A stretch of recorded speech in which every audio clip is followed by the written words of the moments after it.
All right, in this video I'm going to talk about my new series of paintings, the Continuum Series they're called. This series, along with another series I've done in the past, the Synchronicity series, I consider like an open-ended series. There's no end yet, at least. I'm ongoingly working on them. It's not like an album that a musician puts out. It's just an ongoing. So I call it the Continuum Series because I want it to reflect a lot of questions about life that we don't really understand. And the only thing we do understand is that it continues. There's this continuum of time and life and experiences and emotions. We're born, we die, our legacy goes on, family members go on. And that's why these compositions are pretty, I call them like wondrous and mystical. They don't really tell you what you're looking at, and it kind of just draws you in with this sensation and this feeling and this sense of wonder, like, what am I looking at? And it makes you feel something. And I want them to be meditative and kind of hold your attention for a long time. So the inspiration, obviously, a lot of the inspiration comes from Rothko's works, his most famous works. I got to see quite a few of them this year, fortunately. The Rothko Chapel in Houston and the Seagram murals in Tokyo. And I'm holding my book here because I write about creative jealousy in here. It's a concept that I think of when you see, as an artist or any human, you see someone make something and you get a sense of like, I could do that. I call it creative jealousy. I think that's such a potent fuel to help you create your own art.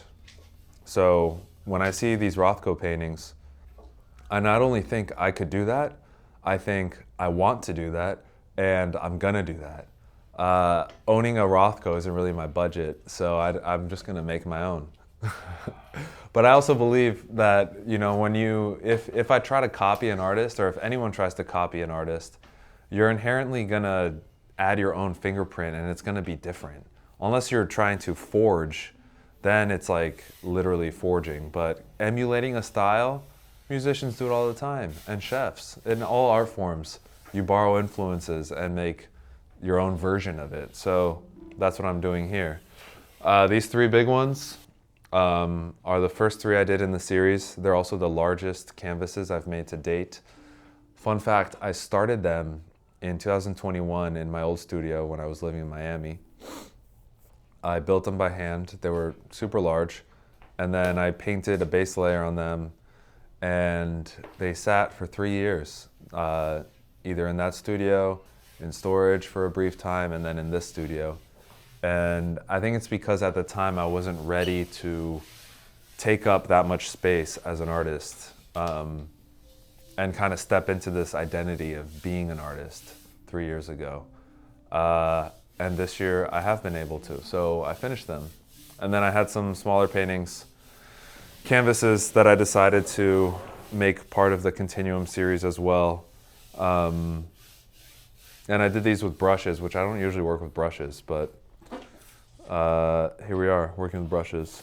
This one I love because it kind of glows. If you can see the contrast in this top portion, there's a glowing effect. And it's super cool. Anyways, I'm a fan of my work, which is important, right? Fun fact, the Continuum series is the latest series of works that I put in my book, the newest ones. And my book, at the time of this recording, is sold out, but soon more will be made available, and you can get a copy. But until then, the Continuum series is brand new. If you're interested in collecting any, reach out. You can go to my website, you can email me, and we'll chat. Until then, thanks for watching, and I'll see you on the next one.